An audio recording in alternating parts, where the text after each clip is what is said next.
Greetings, everyone, and welcome to Task Tuesday. I'm Kristen Seaholm, founder of the KS Experience, here to create business solutions for the modern event professional, or anyone else who's looking to boost their productivity for a better life-work balance. Today, I want to share with you a strategic planning tool that organizations can use to identify key players to help influence their business, and furthermore, how they can collaborate with them to create more value.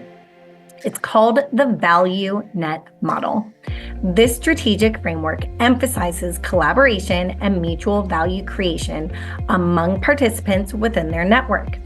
For event professionals, this model offers a blueprint to optimize partnerships and enhance the overall value proposition of your events.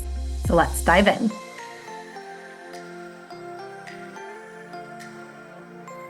The Value Net Model is a 4-quadrant model. First up are the customers. Here, customers are going to be the people or organizations that buy your products or services. Next will be the suppliers. These are the people or organizations that provide you with the resources you need in order to make your products or services. Third are the competitors. Competitors are going to be the people or organizations that sell similar products or services to your target audience, i.e., your customers. And last but not least are the complementers. These are the people or organizations that provide products or services that make your products or services more valuable to your customers. This Value Net Model can now be used to identify opportunities for collaboration with other players within your value net. For example, you might be able to collaborate with your suppliers in order to reduce costs. Or you might be able to collaborate with your complementers to create new products or services. The Value Net Model can also be used to identify threats from other players from within your value net. For example, your competitors might be able to develop new products or services that make your products or services less attractive to your customers. Okay, now that we know what the Value Net Model is, let's take a look at how to use it to enhance your product or service's value. Step 1, identify key stakeholders. You'll need to identify all stakeholders involved in your event, including vendor partners, attendees, sponsors, and internal team members. Next, take the time to gain a deep understanding of the objectives and interests of each stakeholder group. Step 2, assess interdependencies. Now that you know who your key stakeholders are, it's time to analyze the interconnected relationships between them. You need to understand how their actions impact one another. Then, after identifying potential relationships, it's time to assess the dependencies between these stakeholders and identify the potential areas for collaboration.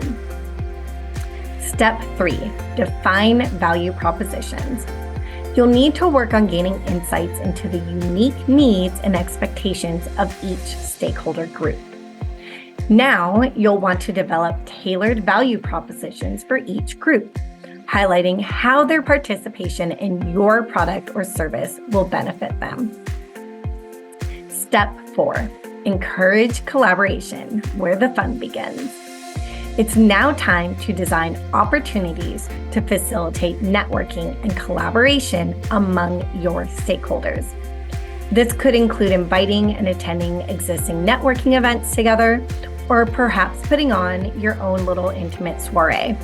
Think maybe a mix and mingle or coffee and networking, or maybe even a remote work get together where everyone meets at an agreed upon location, can work on their own things, but are in the company of their fellow event professionals. Step 5, create mutually beneficial partnerships. Okay, now that you've successfully encouraged collaboration amongst your stakeholders, it's time to identify the organizations or individuals whose collaboration could significantly enhance your product or service. Next, it's time to put the real work in. Work towards creating win-win agreements that benefit both parties. This could include shared marketing efforts or co-sponsored activities. Be sure to get creative and think outside the box. Shoot for the stars. Step 6, measure and monitor value creation. It's time to decide what you will use as your own KPIs that will align with the value created for each stakeholder group. Be sure that these are qualitative and quantitative, such as revenue targets or social media engagement metrics. Now, regularly monitor and evaluate your value creation and make adjustments as needed in order to reach your objectives. Step 7, foster a collaborative culture. Be sure to clearly communicate your shared goals and objectives with all stakeholders.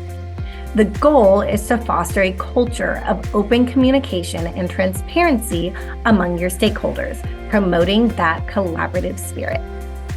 In step 8, it's all about continuous improvement. So be sure to conduct a comprehensive post-event evaluation, gathering insights from all of the stakeholders involved.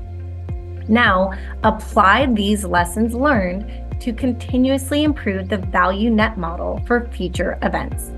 Adapt your strategies based on these evolving stakeholder needs. Okay, so there are a couple of additional steps to really get as much as you can out of your value net model, but it's important to understand that these next 2 steps may not be feasible for everyone and absolutely are not required in order to have more success. But if you can, there are great additions to the above. Step 9, leverage technology. Invest in technology that enhances collaboration and communication among stakeholders. This may include event apps, thinking a Facebook group of some kind, virtual platforms, or collaboration tools. And ensure that the technology used is accessible and user-friendly for all stakeholders. Step 10, implement feedback mechanisms. Be sure to establish mechanisms for collecting feedback from all stakeholders. Right off the bat, I'm thinking Google Form, Monkey Survey, any of those will do just fine. Use the feedback to iterate and improve event processes, addressing any pain points or unmet needs. Okay, here's some quick tips for taking full advantage of the value net model. Identify the key players. The first step is to identify the key players in your value net. This is going to include your customers, suppliers, competitors, and your complementers. Analyze the relationships. Once you have identified the key players, you need to analyze the relationships between them. This includes understanding how they interact with each other and how they all affect your business. Identify opportunities. The value net model can help you to identify opportunities for collaboration and cooperation with other businesses. It can also help you to identify threats from competitors and complementers. And lastly, take action. Once you have identified the opportunities and threats, you need to take action. This could include partnering with other businesses, developing new products or services, or even entering new markets. Again, get creative and think outside the box. The value net model is a valuable tool for organizations that want to improve their competitive position. By understanding your value net and the players in it, you can identify opportunities for cooperation and innovation, as well as understanding potential threats from other players. Thanks for checking out today's video. If you enjoyed this video, be sure to give it a like and subscribe to my channel for more tips and tricks to boost your productivity and organization. Thanks again, and see you next time.